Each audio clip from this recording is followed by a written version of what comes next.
Hi there, and welcome back to the Geneva Blue studio. Been a little while since I've done a video. I thought I'd better whack another one up. I want to talk about a couple of things today. I'll talk about the new releases that have come to light or come out on the weekend. I'm doing the video now because I was supposed to be in Geneva today. That's what I'd planned to be, where I'd planned to be. I had, obviously, well, I've been banging on about it before, this Swiss trip planned, the yearly thing, where I've been back for the shows. And obviously this year didn't go for some reason, just didn't feel like going. Um, but I normally would have been in Geneva at the SIHH, or as Watches and Wonders as it's known now. And I wanted to give a bit of a quick rundown how it would have been, really.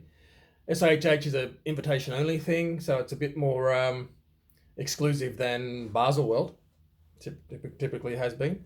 And yeah, I had invitations the last few years, and that's why I was there beginning of last year. And it was it's nice. It's a nice show, but it's the brands. There are a lot less brands than at Basel, but they're sort of presented a little differently. And obviously, it's a big get together for journalists and retailers of brands, and that's where you get all the new stuff for the year, or you see all the new models as you do at Basel for the brands which are at Basel.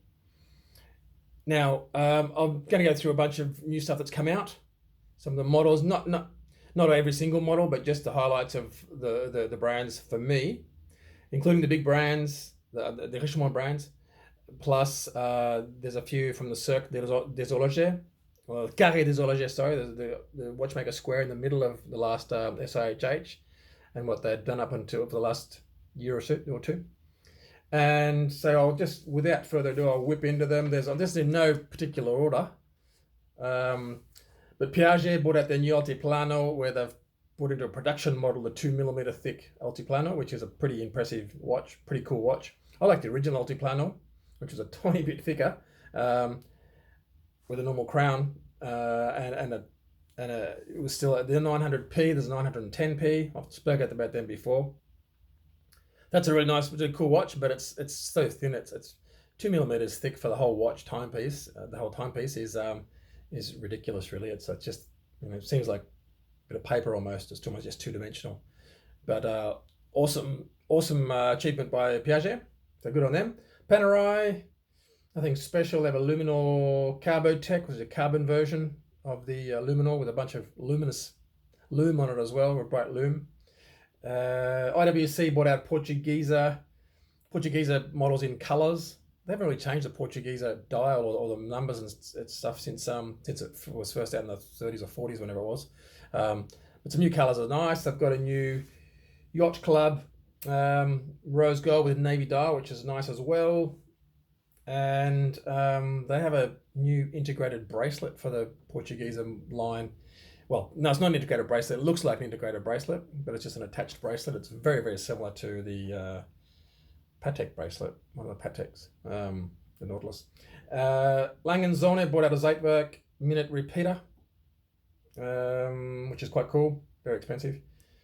Cartier have some really nice stuff. They brought out an asymmetric watch, which has been splashed all over the press. It's kind of a weird thing to look at when you look at it straight, but it's kind of on an angle. The whole it's a Cartier tank, I think, line, asymmetric.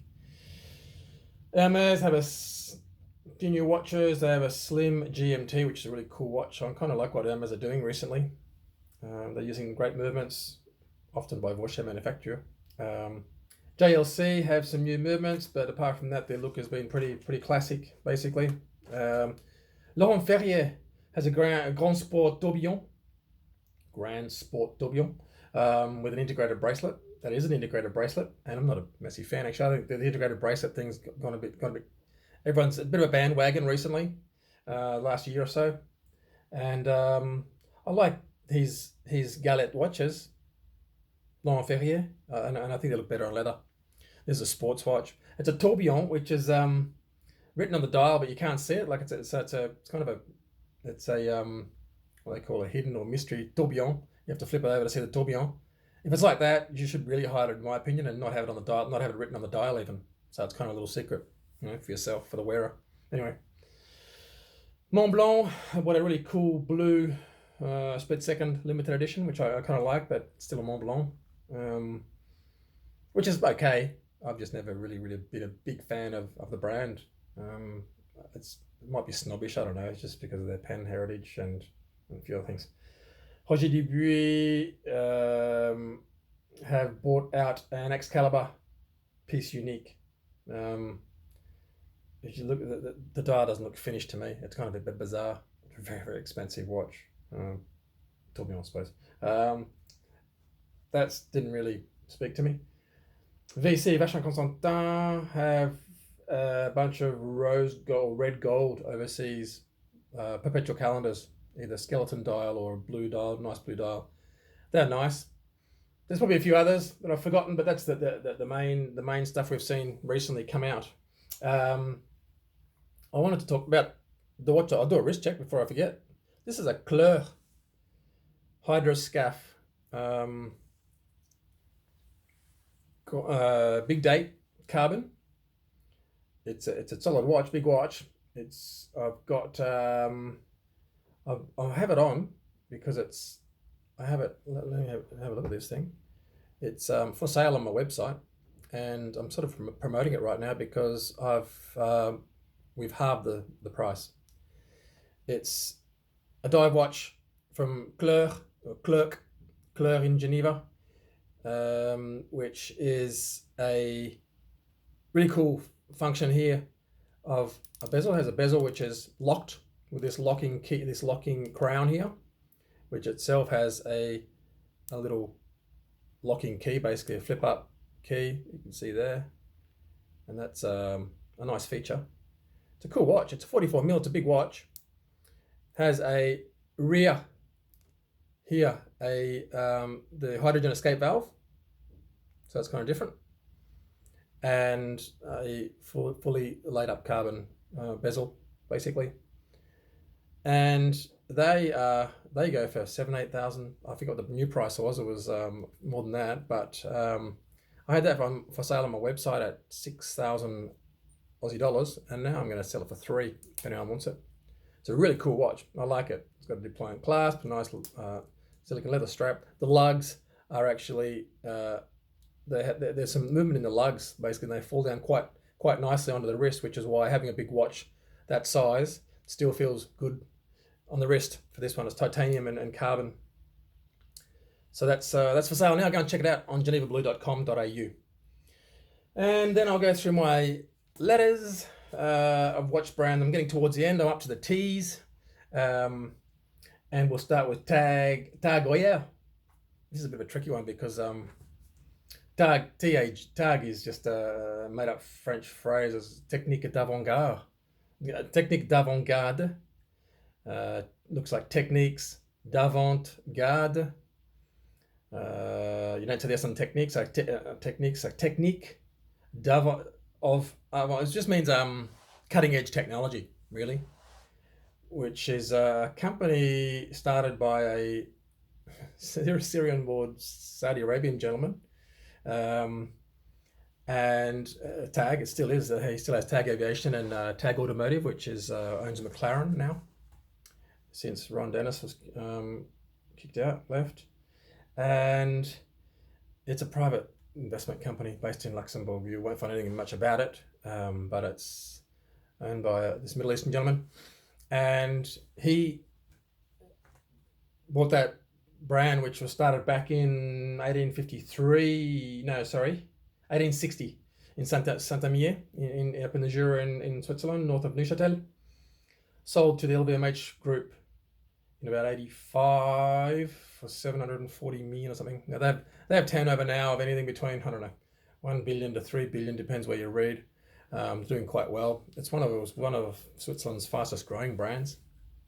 And so Euer is the surname of the gentleman who founded that company back in 1860, Edouard Euer. And so it's Tag Euer. It still keeps the Tag moniker. Some of the old re-editions, I've just bought them out with just Euer on the dial. which is kind of a nice touch. That was made famous by Steve McQueen wearing the Monaco, the square tag. Yeah. In Switzerland, they call it Tag anyway, because that's the A, which is A, Tag, Tagoyer. I know a few people that work there. Yeah, they do some nice stuff. Then I've got Tissot, 1853, started by a gentleman called Georges, I think. Georges Tissot. Sorry, Charles Tissot. Who cares? Charles Émile Tissot and his dad, Charles something else. And that was bought by the Swatch Group in 83. You know, we know about them. They do quite a few. They put out quite a few watches, 3 or 4 million watches a year. It's a bit of a entry level for the Swatch Group. Then I got Thomas Precher. Thomas is a really cool guy. I've known him for a few years. He's a good friend. Been in his workshop on the shores of a little lake there near Neuchâtel. He does awesome stuff. He's one of the HCI members. It's Thomas Precher. It's actually a German name. Thomas is from Germany, the north of Germany, and he was a submarine officer in the German Navy, and then he started his watch brand. Actually, he worked for a few different brands. He worked for my Piguet, then he worked for Blancpain, but in between, I think he worked for, I didn't write it down, I think Blancpain, IWC, I think was the first one he worked for. Yeah. And now he does awesome watches. In just after 2002-ish, he started his company, and he put out a triple axis tourbillon, and he had sold a set of triple, double, and single axis tourbillons. Phenomenal watches, beautiful technology. He does it all himself in his workshop. Does some great stuff. Now he's bought out a sort of a nautical or a marine-oriented line of watches. The most basic one of which is the sailor. Then he's got the officer and the captain. Captain being a triple axis tourbillon. There's a kind of a steampunk case for his watches. And the sailor, it's a beautiful watch. I've tried that on a few times. I've had a look at his different stuff. He's also got a prototype he's working on, or one he's working on right now, called the Sub 1. And when it comes out, it will blow you away. The technology in it, basically. Awesome spatial tourbillon thing, in the form of like a tube, like a submarine, with torpedo tubes and stuff. It's really cool. Then you can see that on his website, Thomas Precher. Again, German name, so French pronunciation is pretty much how you want. Tudor, everyone knows about that. It was a brand launched by the owner of Rolex way back. I mean, it was quite early on that he launched at 26, just after really, Rolex was getting going, for a more reasonably priced brand of watches using third-party movements, namely, what became a Swatch Group. And everyone knows I love Tudor. Basically, it's because they have the finished quality of a Rolex, or the solidity of a Rolex, but a bit more accessible prices. Now they've started doing in-house. I preferred it when they weren't. It's owned by exactly the same foundation as owns Rolex. A bit less production. They make a few less watches than Rolex, mind you. Right now they're pumping out some stuff, and they're doing nice stuff. In French, I say Tudor.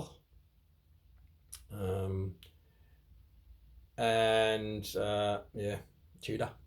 I don't know. Anyway, that's Tudor, and then there's that's it, basically, for the teas. I don't think I'll talk about anything else. We're going 15 minutes. I'll do a little short one this time. You've got everything you need to know there. We'll see if any more new stuff comes out for Watches and Wonders. I'm sure there'll be a few new things dribbling out from different watch manufacturers and independent guys, even between now and the end of when Basel World would have been, because they were planning to sort of release those anyway at Basel World in a few weeks' time, or a week. Yeah, I was going to be over there for that as well.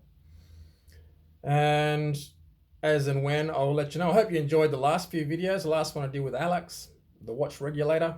Go and follow him on Instagram. Actually, no, don't follow him. He never posts.